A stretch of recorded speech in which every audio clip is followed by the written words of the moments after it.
அபிஷேகம் என்பது நிறைய பேர் சொல்லுவாங்க, நான் அபிஷேகம் பெற்றுட்டேன், அந்நிய பாஷை பேசுகிறேன், எனக்குள்ளே ஆவியானவர் இருக்கிறாரு, எனக்குள்ளே அபிஷேகம் இருக்கிறது, நான் பரலோக பாஷையை பேசுகிறேன் என்று சொல்லலாம். ஆனால் இதற்கப்புறம் இந்த அபிஷேகம் பெற்றவர்கள் ஒருவன் ஜலத்தினாலும் ஆவியினாலும் பிறவாவிட்டால் தேவனுடைய ராஜ்யத்தில் பிரவேசிக்க முடியாது. ஆனால் இந்த அபிஷேகம் பெற்றவர்கள் வாழ்க்கையிலே பெரிய பெரிய காரியங்களை செய்வதற்கு ஆவியானவர் ஆயத்தமாக இருக்கிறார். அபிஷேகம் பெற்றவர்னா அந்நிய பாஷை பேசணும் எல்லாம் முடிஞ்சு போச்சு அப்படின்னு கிடையாது. அதுக்கப்புறம் தான் உங்கள் வாழ்க்கையில் சாதிக்க முடியாத காரியத்தை நீங்கள் சாதிக்க முடியும். அதுக்கப்புறம் தான் உங்கள் வாழ்க்கையில் மேலான காரியங்களை, உயர்வான காரியங்களை என்ன செய்ய முடியும், பார்க்க முடியும். இன்று அபிஷேகத்தை பெற்றிருந்தும், தேவனுடைய மகிமையை வல்லமையை பெற்றிருந்தும், தேவனுடைய கிருபையை பெற்றிருந்தும் சாதிக்க வேண்டிய காரியங்கள், ஆள வேண்டிய காரியங்கள், ஜெயிக்க வேண்டிய காரியங்கள், மீட்கப்பட வேண்டிய காரியங்கள், விடுதலை பெற்றுக்கொள்ள வேண்டிய காரியங்கள், அது விடுதலை பெறாமல் அது மடங்கி போய் ஒடுங்கி போய் சோர்ந்து போய் கிடக்கிறது. உங்களுக்குள்ளே ஆவியானவர் இருந்தார்னா நீங்கள் யாரும் தயவு நாட வேண்டியதில்லை. அவரே எல்லா காரியங்களும் கற்றுக் கொடுக்கிறவராக இருக்கிறார். இந்த நாளிலே ஆவியானவர் மேலே ஒரு வாஞ்சையும், ஆவியானவர் மேலே ஒரு தாகத்தையும், ஆவியானவர் மேலே ஒரு பெரிய ஒரு இரக்கத்தையும் தயவையும் வச்சு நீங்கள் பெற்றுக்கொள்ள வாஞ்சியாக இருங்க. சாதிக்க முடியாத காரியத்தை நீங்கள் சாதிக்கலாம். வாசியுங்கள் தானியேல் 5:11-14. உம்முடைய ராஜ்யத்திலே ஒரு புருஷன் இருக்கிறான், அவனுக்குள் பரிசுத்த தேவர்களுடைய ஆவி இருக்கிறது. உம்முடைய பிதாவின் நாட்களில் வெளிச்சமும் விவேகமும் தேவர்களின் ஞானத்துக்கு ஒத்த ஞானமும் அவனிடத்தில் காணப்பட்டது. இப்ப நல்ல கவனிங்க, யாரை குறித்து சொல்லப்பட்டிருக்கு என்று கேட்டால், தானியேலுக்குள்ளே ஒரு ஆவி இருக்கிறது. தானியேலுக்குள்ளே அது என்ன ஆவி இருக்குதுன்னா, அது தேவர்களின் ஆவி, விசேஷத்தின் ஆவி, ஞானத்தின் ஆவி, கிருபையின் ஆவி, அப்படிப்பட்ட ஆவிகள் இருக்கிறது. ஆனால் அப்படிப்பட்ட ஆவிகள் இருப்பதனால தான் 5:12 என்ன சொல்லுதுன்னா, 5:12 ராஜாவின் பெல்தேசார் என்னும் பெயரிடப்பட்ட அந்த தானியேலுக்குள் சொப்பனங்களை வியாப்தி பண்ணுகிறதும், புதைப்பொருள்களை வெளிப்படுத்துகிறதும், கருகலானவைகளை தெரிவிக்கிறதுமான அறிவும் புத்தியும் விசேஷித்த ஆவியும் உண்டென்று காணப்பட்டது. அப்ப அந்த தானியேல் ஆவிக்குள்ள பெரிய பெரிய காரியங்களை சாதிக்கும்படி, சொப்பனத்துக்கு பதில் சொல்லும்படி, பல ஞானமான காரியங்களை சொல்லும்படி அவ்வளவு பெரிய ஒரு விசேஷமான ஆவி அந்த தானியேலுக்குள்ள இருந்தது. அதே அதிகாரத்தில் 6:3 வாசிங்க பார்ப்போம். அப்படி இருக்கையில் தானியேல் பிரதானிகளுக்கும் தேசாதிபதிகளுக்கும் மேற்பட்டவனாய் இருந்தான். தானியேலுக்குள் விசேஷித்த ஆவி இருந்தமையால் அவனை ராஜ்யம் முழுமைக்கும் அதிகாரியாக ஏற்படுத்த, தானியேலுக்குள்ளே ஒரு விசேஷ ஒரு ஆவி இருந்ததுனால ராஜ்யத்துக்கு என்னவா மாத்தினாரா, அதிகாரியா மாத்தினார்.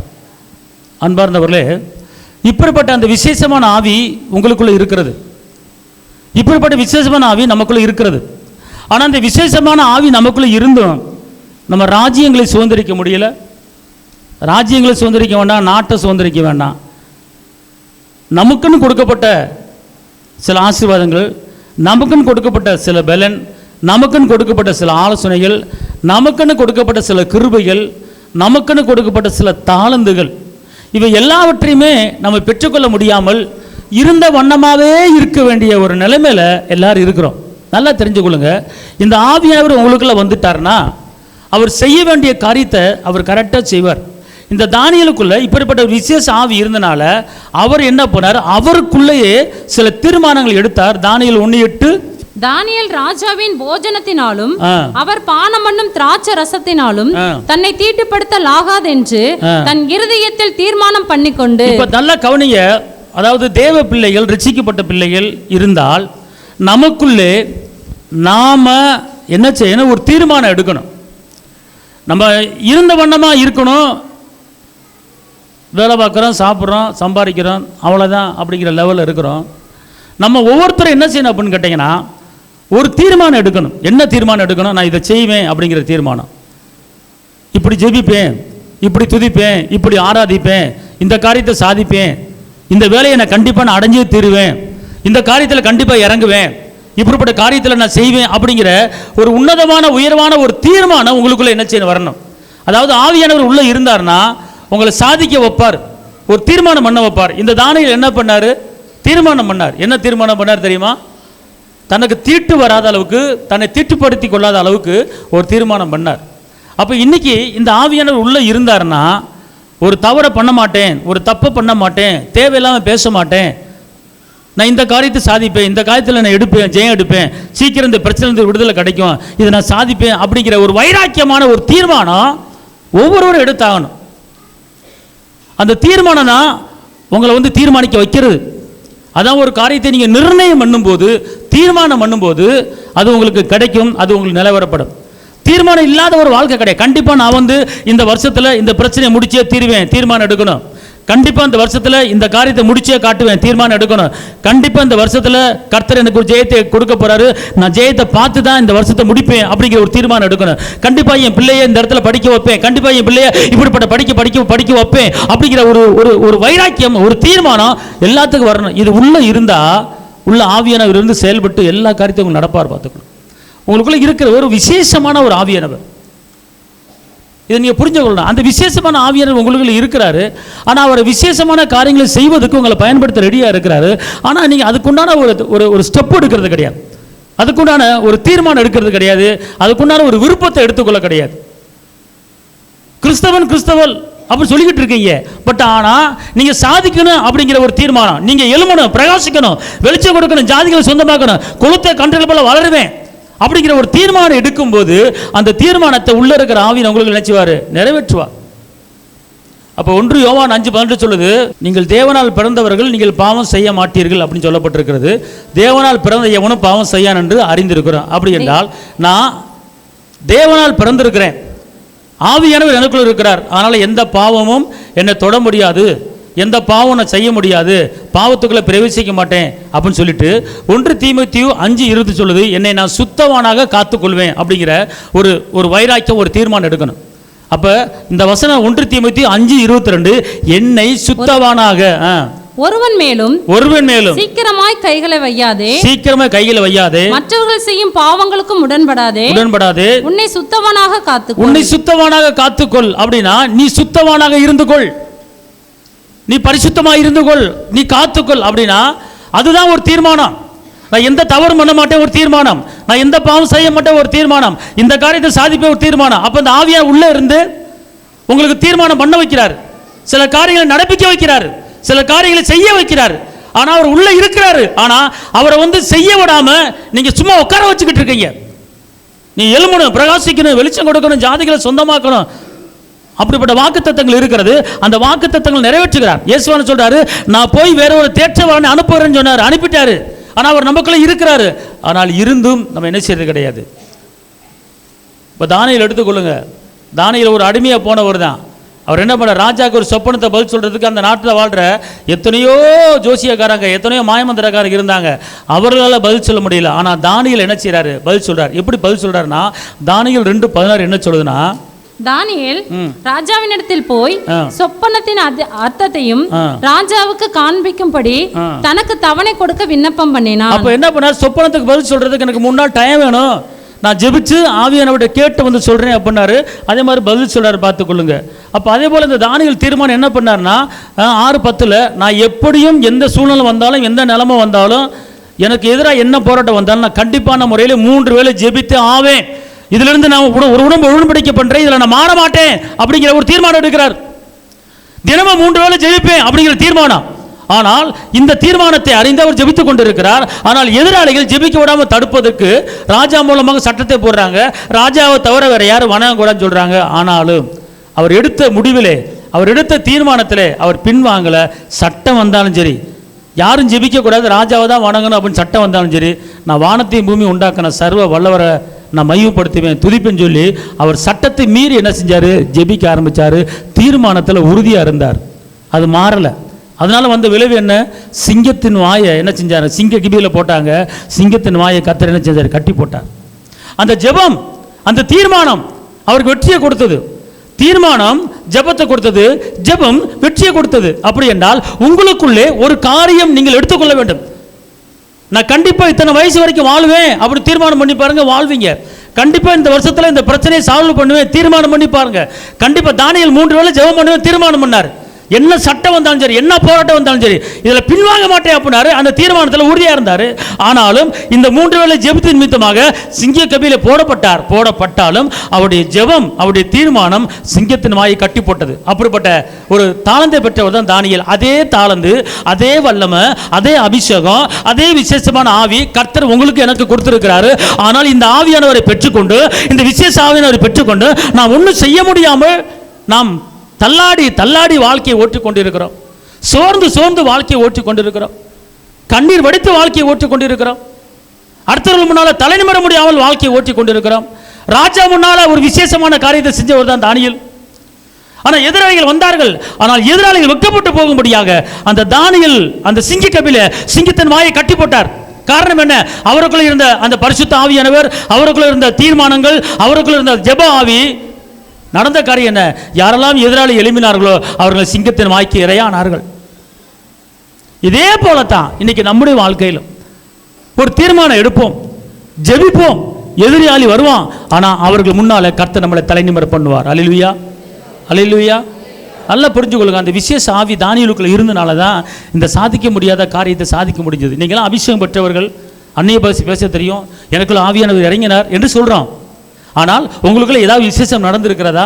உங்களுக்குள்ள ஒரு பெரிய காரியம் நடந்திருக்கிறதா? நீங்கள் செய்கிற வேலையில் உயர்வு வந்திருக்கிறதா? உங்கள் குடும்பத்தில் ஏதாவது மேன்மை வந்திருக்கிறதா? நீங்கள் சாதிச்சிங்களா? ஏதாவது ஒன்று செஞ்சீங்களா?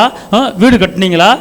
கடன் இல்லாமல் வீடு கட்டினீங்களா? அல்லது கடன் இல்லாமல் இடம் வாங்கினீங்களா? அல்லது கடன் இல்லாமல் நகையை வாங்கினீங்களா? அல்லது உங்களுக்கு நீங்கள் ஏதாவது ஒரு காரியத்தை சாதிச்சிங்களா? ஏதாவது ஒரு காரியத்தை பண்ணினீங்களா? அப்படி பண்ணாதான் நீங்கள் தீர்மானம் பண்ணது, ஜெபிச்சது உங்கள் வாழ்க்கையில் நடக்கும். எதிராளி வருவான், எதிராளி கட்டி போடுறதுக்கு உண்டான அந்த வல்லமை உங்களுக்குள்ள இருக்கிறது. இது புதிய ஏற்பாட்டை எடுத்துக்கொள்ளுங்க. எபிரேயர் 11:33. பின் விசுவாசத்தினாலே அவர்கள் ராஜ்யங்களை ஜெயித்தார்கள், நீதியை நடப்பித்தார்கள், வாக்குத்தத்தங்களை பெற்றார்கள், சிங்கங்களின் வாய்களை அடைத்தார்கள். சிங்கங்களின் வாய்களை அடைத்தார்கள், எதிராளி வாய்களை அடைத்தார்கள். அப்படி என்றால் சிங்கத்தின் வாயை கட்டுவதற்குண்டான வல்லமை இந்த பூமியிலே எதை கட்டுவீங்களோ பரலோகத்தில் கட்டப்பட்டிருக்கும். இந்த பூமியில எது கட்ட அவிழ்ப்பீர்களோ பரலோகத்தில் கட்ட அவிழ்க்கப்பட்டிருக்கும். இதுதான் தேவ ஆவியான உள்ள இருந்து பண்றது. அப்ப சிங்கத்தின் வாயை கட்டணும், சிங்கத்தின் வாயை அடைக்கணும். நமக்கு எதிராக செயல்படுகிற பிரச்சனை, நமக்கு எதிராக செயல்படுகிற போராட்டங்கள், நமக்கு எதிராக செயல்படுகிற பலவீனங்கள், நமக்கு எதிராக செயல்படுகிற நிந்தைகள், நமக்கு எதிராக செயல்படுகிற துக்கங்கள் எல்லாவற்றையும் என் வாழ்க்கையில, என் குடும்பத்தில் நீ வர உனக்கு அனுமதி கிடையாது.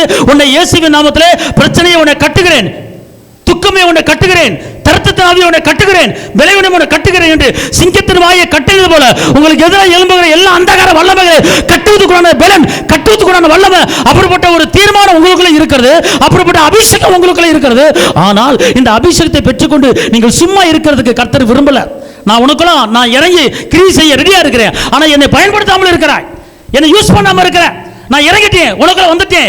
உனக்குள்ள பெற்ற அந்த அபிஷேகம், உனக்குள்ள அந்நிய பாஷை, உனக்குள்ள தாளந்து, உனக்குள்ள கிருபை இருக்கிறது. ஆனால் பயன்படுத்தாமல் நீ வெட்கப்பட்ட இடத்துல தலை நிமிர முடியாமல், நீ துக்கப்பட்ட இடத்துல சந்தோஷத்தை பார்க்க முடியாமல், நீ தரித்திரமான வாழ்க்கையில ஒரு செழிப்பை பார்க்க முடியாமல், இந்த சோர்வுக்கு இடம் கொடுத்து தள்ளாடி கொண்டே இருக்கிறோம். ஆனால் கர்த்தருடைய ஆவியானவர் சொல்கிறார், உங்களுக்கு பிரயோஜனமானதை செய்வதற்கு நான் உங்களுக்குள்ள வந்திருக்கிறேன், உனக்கு நன்மை செய்ய உனக்குள்ள வந்திருக்கிறேன், உனக்கு அற்புதங்கள் செய்ய உனக்குள்ள வந்திருக்கிறேன். நான் உனக்குள்ள வந்து உன்னை துக்கப்படுவதற்கு உனக்குள்ள நான் வரல, சாதிக்க முடியணும், வெளிப்படுத்துற காரியத்தை உனக்கு வெளிப்படுத்தி. இன்னொரு வசனத்தை வாசிங்க, 1 கொரிந்தியர் 12:7. ஆவியினுடைய அனுக்கிரகம், அவனவனுடைய பிரயோஜனத்திற்கு என்று அளிக்கப்பட்டிருக்கிறது. அப்ப ஆவியானவர், இந்த பரிசுத்த ஆவியானவர், நீங்க ரட்சிக்கப்பட்டிருக்கிறாய், அபிஷேகம் பெற்றிருக்கிறாய், அந்நிய பாஷை பேசுகிறாய், தேவ பிரசன்னம் மூடி இருக்கிறது. அப்ப இந்த வார்த்தை சொல்லுகிறது, அவனுடைய அவனுடைய அவனுடைய அவனுடைய பிரயோஜனத்துக்காக அது கொடுக்கப்பட்டிருக்கிறது. உன்னுடைய பிரயோஜனத்துக்காக அது கொடுக்கப்பட்டிருக்கிறது.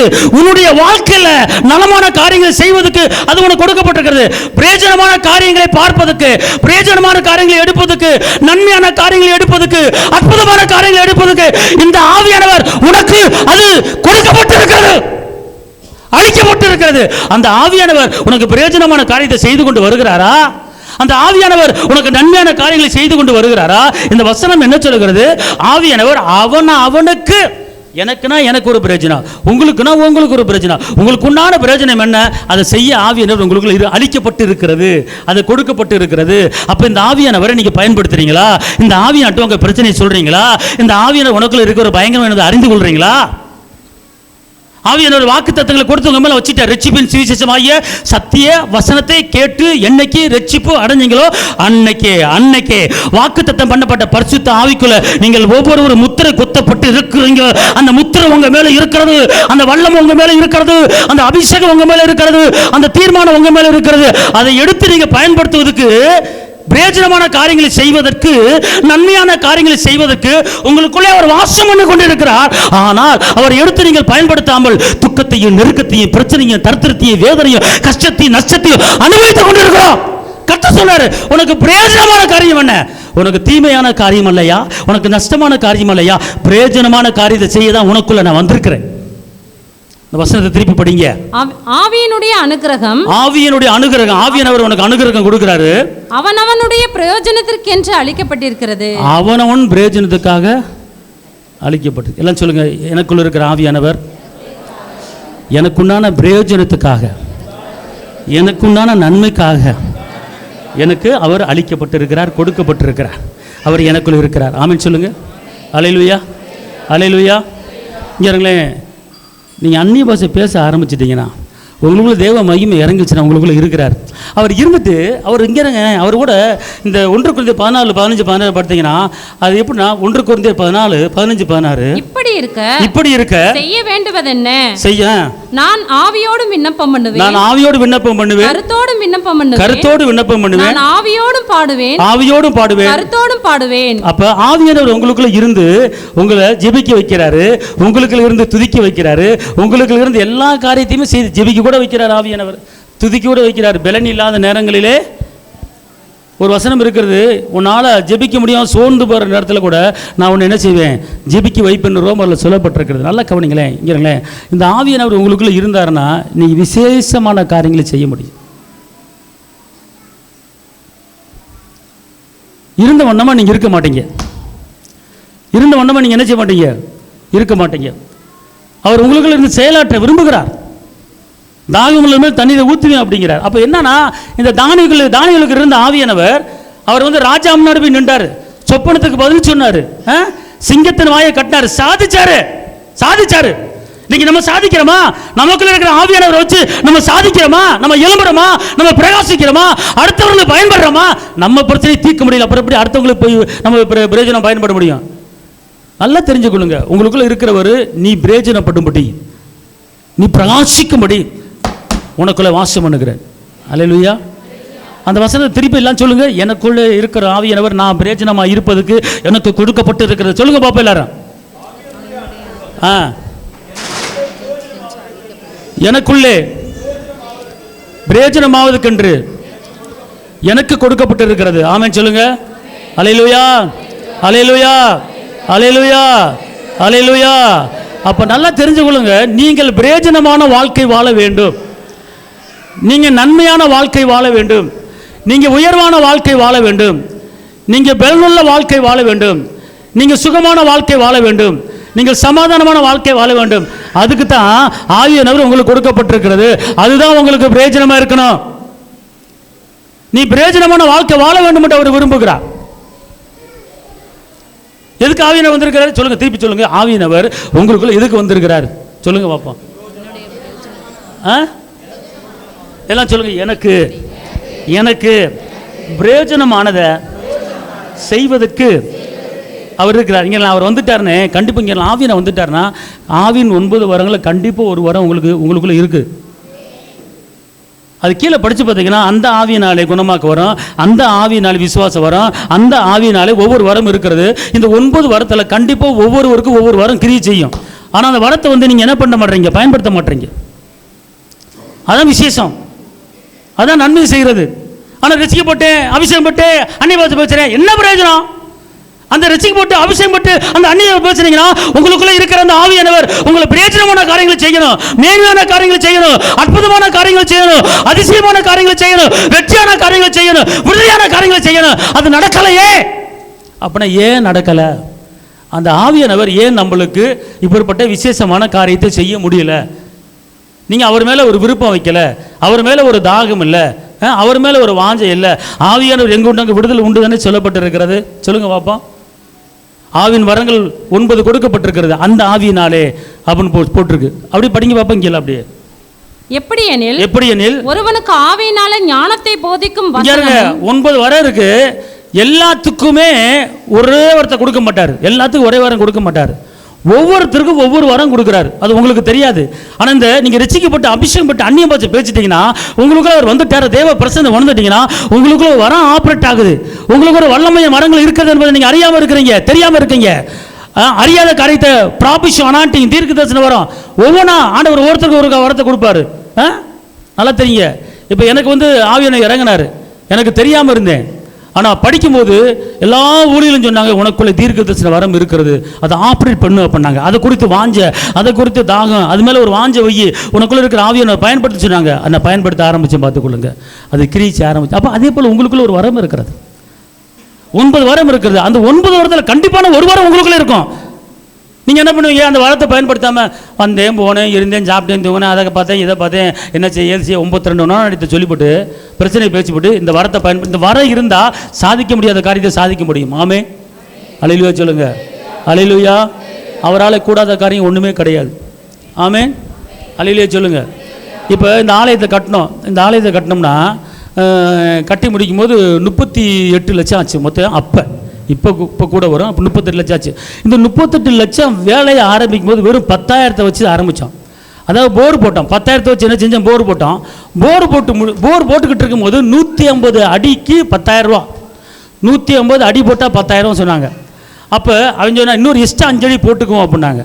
நான் சொன்னேன், இருக்கிறது 10,000 தான், எக்ஸ்ட்ரா 5 அடி போட்டேன்னா எனக்கு கொடுக்க பணம் இல்லை, 150 அடி போதும் அப்படின்னேன். 150 அடியிலே தண்ணி பீச்சிட்டு அடிச்சிருச்சு. அப்போ இன்னொரு 10 அடி போட்டுருங்க, உங்களுக்கு எதிர்காலத்து நல்லா இருக்குன்னாங்க. நான் சொன்னேன், இருக்கிறது 10,000 தான் சார் இருக்குது, 10,000க்குள்ளே போடுங்க அப்படின்னேன். கரெக்டாக 150 அடி போட்டாங்க, 10,000 கொடுத்து முடிச்சுவிட்டேன். அடுத்து எம்டி. நல்லா தெரிஞ்சுக்கொள்ளுங்க, இந்த சர்ச்சு ஆரம்பிக்கும் போது 10,000 இருந்துச்சு, போரிங் போட தான் 10,000 கரெக்டாக இருந்துச்சு, பார்த்துக்கொள்ளுங்க. அப்புறம் எப்படி இவ்வளோ தூரம் கட்ட முடிஞ்சது, எப்படி இது நடக்குது அப்படின்னு கேட்டால், எனக்குள்ளே செயலாற்றுகிற அந்த ஆவியின் வரங்கள்.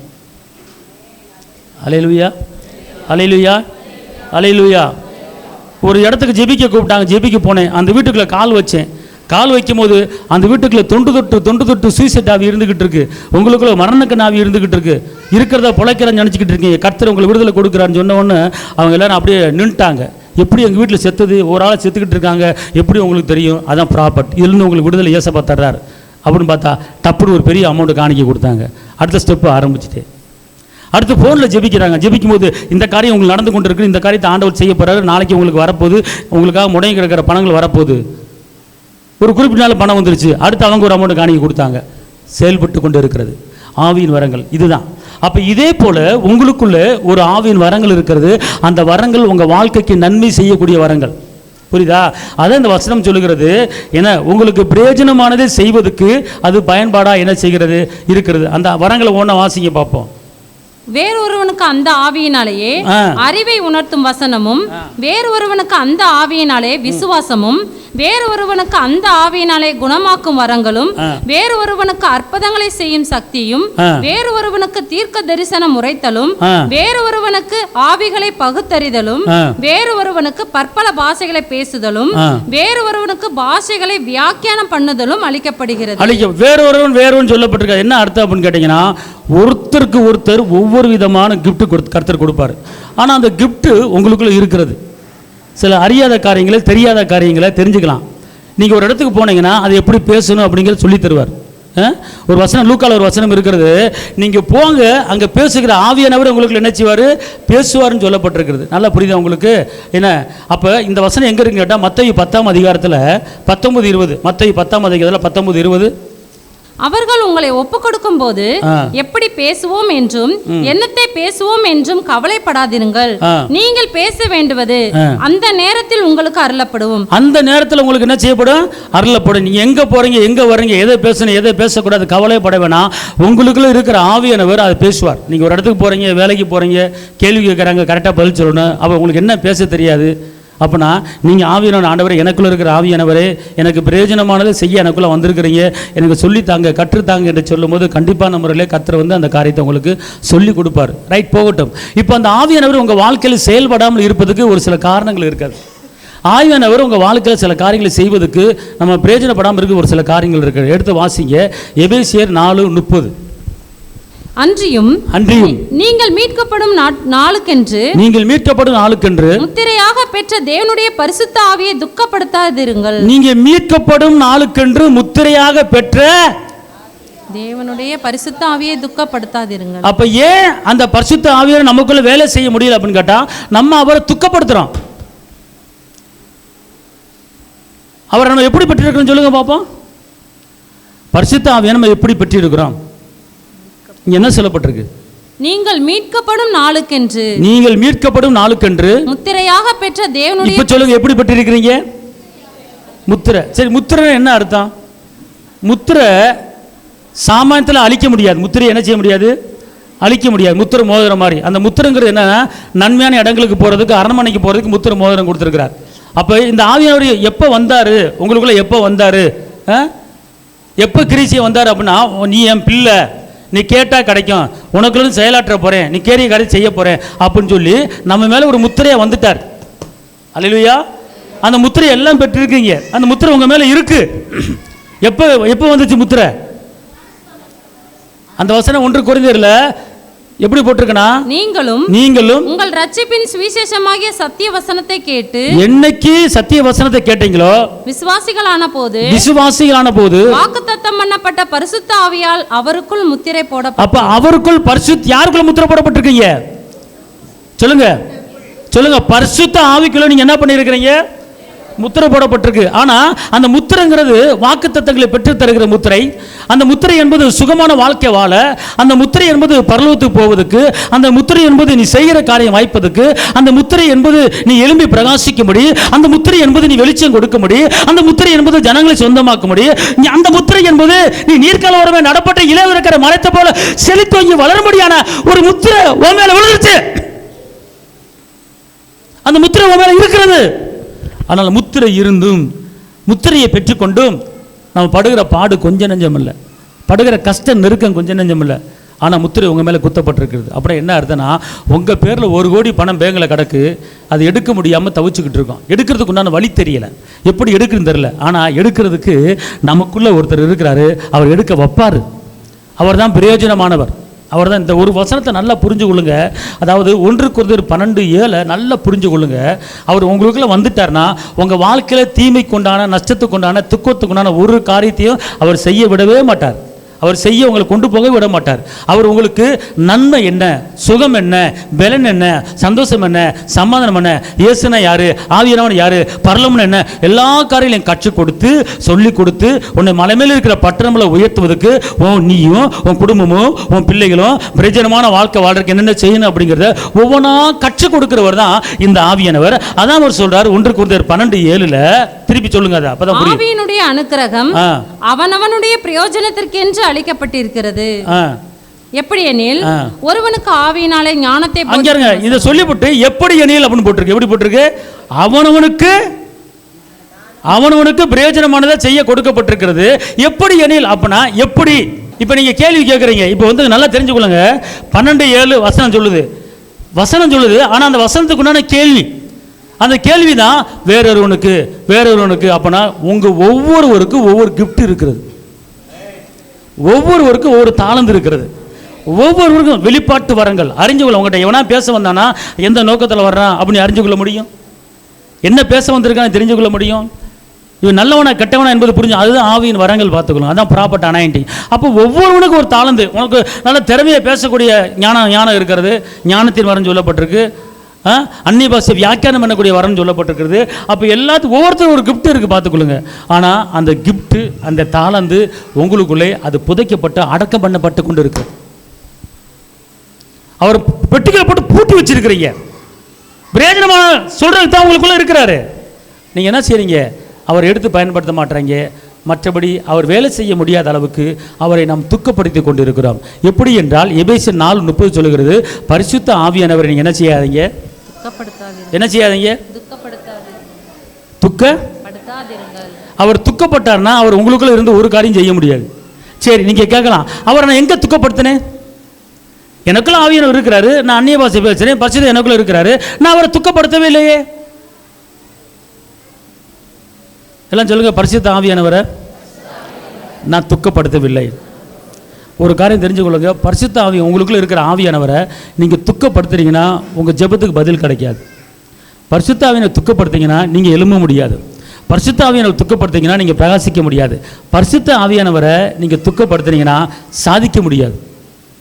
உங்களுக்குள்ள இருக்கிற ஆவியானவரை உற்சாகப்படுத்தணும், அவர் விரும்பினதை செய்யணும். ஆனால் ஏன் அவர் விரும்பினதை செய்ய முடியாது அப்படின்னு கேட்டால், அவரை நீங்கள் துக்கப்படுத்தி கொண்டு இருக்கிறீர்கள். எப்படி? வாசிங்க. கெட்ட வார்த்தை ஒன்றும் உங்கள் வாயிலிருந்து புறப்பட வேண்டாம். பக்தி விருத்திக்கு ஏதுவான நல்ல வார்த்தை உண்டானால் அதையே கேட்கிறவர்களுக்கு பிரயோஜனம் உண்டாகும்படி பேசுங்கள். அன்றியும் நீங்கள் மீட்கப்படும் நாளுக்கென்று முத்திரையாக பெற்ற தேவனுடைய பரிசுத்த ஆவியை துக்கப்படுத்தாதிருங்கள். இப்ப பரிசுத்த ஆவியை எப்படி நம்ம துக்கப்படுத்துறோம் அப்படின்னு கேட்டா இங்க விளக்கம் கொடுக்கப்பட்டிருக்கிறது. எப்போது உங்களை குறித்து துக்கப்படுவார், எப்போ உங்களை குறித்து வந்து பிரியமில்லாமல் இருப்பார், எப்போ உங்களுக்கு நன்மை செய்யாமல் இருப்பார்னு கேட்டால், நீங்கள் இந்த மாதிரி காரியங்களை எப்போல்லாம் செய்கிறீங்களோ அப்போ பரிசுத்த ஆவியானவர் உங்கள் மேலே துக்கப்படுவார். உங்களுக்கு பதில் கொடுக்க மாட்டார், உனக்கு ஜீவிக்க தூண்ட மாட்டார், நன்மை பிரயோஜனம் பண்ண கற்றுக் கொடுக்க வரமாட்டார். எப்போ அப்படின்னு கேட்டால், நீங்கள் இந்த காரியத்தை எப்போதெல்லாம் செய்கிறீர்களோ, இந்த காரியத்தை எப்போதெல்லாம் பேசுகிறீங்களோ அந்த நேரத்தில் உங்களுக்குள்ள இருக்கிற ஆவியானவரை நீங்கள் துக்கப்படுத்துறீங்க. திருப்பி அதை சொல்லுங்க, அப்பதான் புரியும்.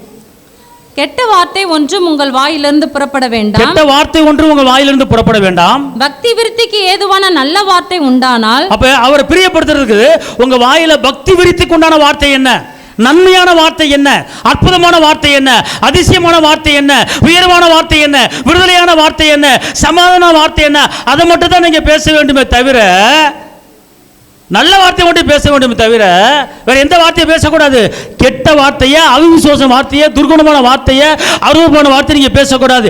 எப்பெல்லாம் இப்படிப்பட்ட வார்த்தைகள் நீங்க பேசுகிறீங்களோ அப்பெல்லாம் உங்களுக்கு இருக்கிற ஆவியானவர் துக்கப்படுகிறார். உங்க வாழ்க்கையில ஜெயத்தை பார்க்க முடியாது. அல்லேலூயா, அல்லேலூயா. அவர் உங்களுக்குள்ளே ஜெயம் கொடுக்கிறவராய் இருக்கிறார். வாசியுங்கள் தானியேல் 6:28. தரியுவின் ராஜ்யபார காலத்திலும் பெர்சியனாகிய கோரேசுடைய ராஜ்யபார காலத்திலும் தானியேலின் காரியம் ஜெயமாய் இருந்தது. தானியேலின் காரியம் என்னவா இருந்தது? ஏன் ஜெயமா இருந்துச்சு? அவருக்குள்ள ஒருத்தர் இருக்கிறார். அவருக்குள்ள இருக்கிறவர் அந்த ஆவியின் வரங்கள் என்னது? சொப்பனத்துக்கு பதில் சொல்லுகிற வரங்கள், சிங்கத்தின் வாயை கற்ற வரங்கள், அப்படிப்பட்ட வரங்கள் இருக்கு. அவர் எடுக்கிற காரியம் எல்லாம் ஜெயமா இருந்தது. தோத்து போல ஜெயத்தை பெற்றார், தீர்மானம் எடுத்தார், ஜெபித்தார், நடந்தது. அதே போல இன்னைக்கு தானியேல் போல ஒரு ஜெயமான வாழ்க்கை, ஒரு வெற்றியான வாழ்க்கை, வெட்கப்பட்ட இடத்துல தலைமுறைக்கூடிய வாழ்க்கை நம்ம எல்லாரும் வாழணும். ஆவியின் வரங்களோடு வாழணும். அவர் நமக்குள்ள இருந்து பிரயோஜனமான காரியத்தை செய்யணும். அடுத்து நம்மளை பார்த்து வெட்கப்படணும். எப்படி இந்த அற்புதம் நடக்குது? எனக்குள்ள இருக்கிற ஒரு பெரியவர் என்று நீங்க சொல்லும்படி அவர் பெரிய பெரிய காரியம் செய்ய போறாரு. ஆனா இந்த நாட்களில் நாம் என்ன செய்கிறோம்? அவரை துக்கப்படுத்தி கொண்டு இருக்கிறோம். அவரை எப்பெல்லாம் நீங்க வந்து கெட்ட வார்த்தை, அவிசுவாச வார்த்தை, அருவருப்பான வார்த்தை உங்க வாயில புறப்பட்டு வருகிறதோ அப்போது உங்களுக்குள்ள இருக்கிற ஆவியானவரை நீங்க துக்கப்படுத்த வைக்கிறீங்க. அந்த ஆவியானவரை கண்ணீர் வடிக்க வைக்கிறீங்க. அந்த ஆவியானவரை சோர்ந்து போக வைக்கிறீங்க. அந்த ஆவியானவரை வேலை செய்ய விடாம நீங்க மட்டுப்படுத்தி கட்டி போட்டு வச்சிருக்கிறீங்க. அவர் அடக்கம் பண்ணி வச்சிருக்கிறீங்க. அந்த ஆவியானவர் சோர்ந்து போய் இருக்கிறாரு. அவர் துக்கமுகமா இருக்காரு. ஏன்? இப்படிப்பட்ட காரியத்தை சொல்லுவதனால, இப்படிப்பட்ட காரியத்தை பேசுவதனால, இப்படிப்பட்ட காரியத்தை செய்வதனால தான் அவர் உங்களுக்குள்ள இருந்து செயலாற்ற முடியல, உங்களுக்குள்ள இருந்து பிரயோஜனமானதை சொல்லி கொடுக்க முடியல. அப்படி என்றால் நீங்கள் சரியாக வேண்டும் என்று அவர் விரும்புகிறார். அப்படின்னா திருப்பி வாசிங்க முதல்ல இருந்து 29 திருப்பி வாசிங்க. கெட்ட வார்த்தை ஒன்றும் உங்கள் வாயிலிருந்து புறப்பட வேண்டாம். பக்தி விருத்திக்கு ஏதுவான நல்ல வார்த்தை உண்டானால் அதையே கேட்கிறவர்களுக்கு பிரயோஜனம் உண்டாகும்படி பேசுங்கள். அன்றியும் நீங்கள் மீட்கப்படும் நாளுக்கென்று முத்திரையாக பெற்ற தேவனுடைய பரிசுத்த ஆவியை துக்கப்படுத்தாதிருங்கள். அடுத்த வசனம் என்ன சொல்லுது? சகலவிதமான கசப்பும் கோபமும் மூர்க்கமும் கூக்குரலும் தூஷணமும் மற்ற எந்த துர்க்குணமும் உங்களை விட்டு நீங்க கடவுது. இப்படிப்பட்ட காரியங்களை நீங்க உள்ளத்துல வச்சிருந்தீங்கன்னா, இப்படிப்பட்ட காரியங்களை சிந்தித்துக் கொண்டிருந்தீங்கன்னா, இப்படிப்பட்ட காரியத்தை எப்போதெல்லாம் நீங்க பேசுறீங்களோ அப்போது உங்களுக்குள்ள இருக்கிற ஆவியானவர் ஒரு வேலையும் செய்ய முடியாது. அவர் அப்படியே தான் இருப்பார். உங்களுக்குள்ள இருந்தவர் செய்ய முடியாது, செயலாற்ற முடியாது. புரியுதா? புரியலையா உங்களுக்கு? அல்லேலூயா, அல்லேலூயா. என்னைக்கு ஞானஸ்நானம் எடுத்தீங்களோ அன்னைக்கு உங்களுக்குள்ள வந்துட்டார், உங்களுக்குள்ள தங்கி இருக்கிறார். ஆனால் அவர் தங்கியிருந்து உங்களுக்குள்ள செயலாற்ற விரும்புகிறார். ஆனால் அவர் செயலாற்ற விடாமல் நாம் கட்டி போட்டு வச்சிருக்கிறோம். எப்போ இப்படிப்பட்ட காரியங்களை எபேசியர் 29:31 வரைக்கும் படித்து பாருங்கள்.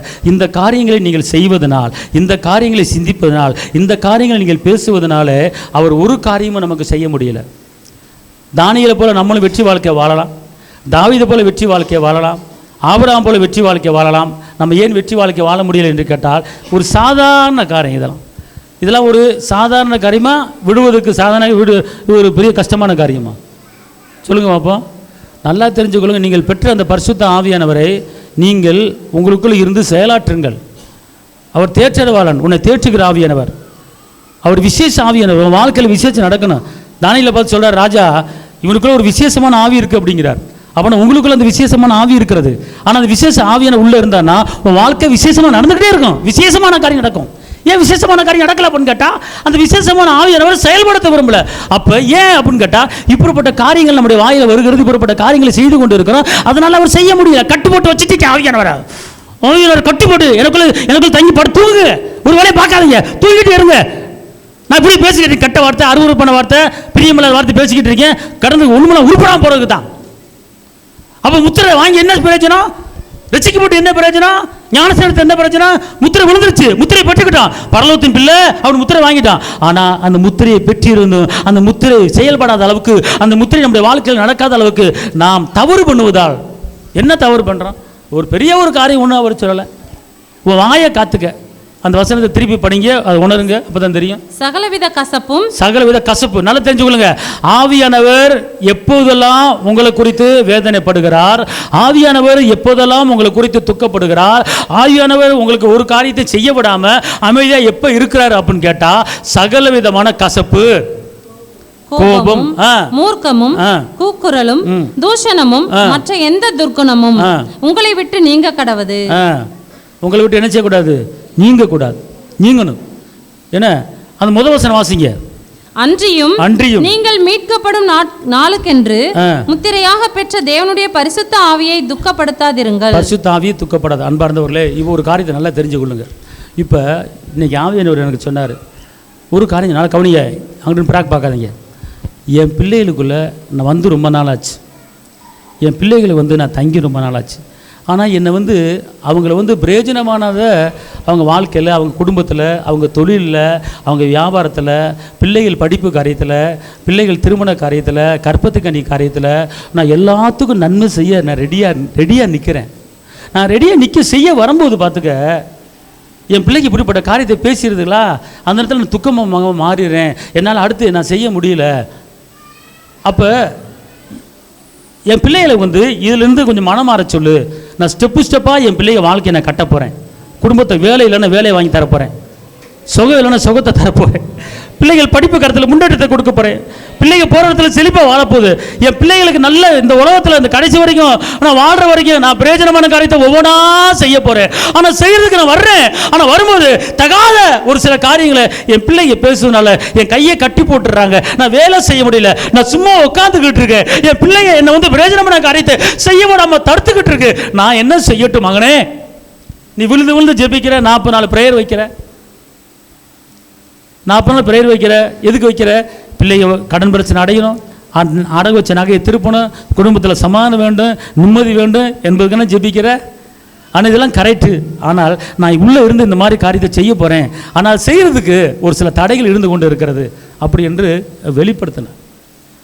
அந்த தடை தான் இந்த எபேசியர் 4:29-31. எபேசியர் 4:29-31.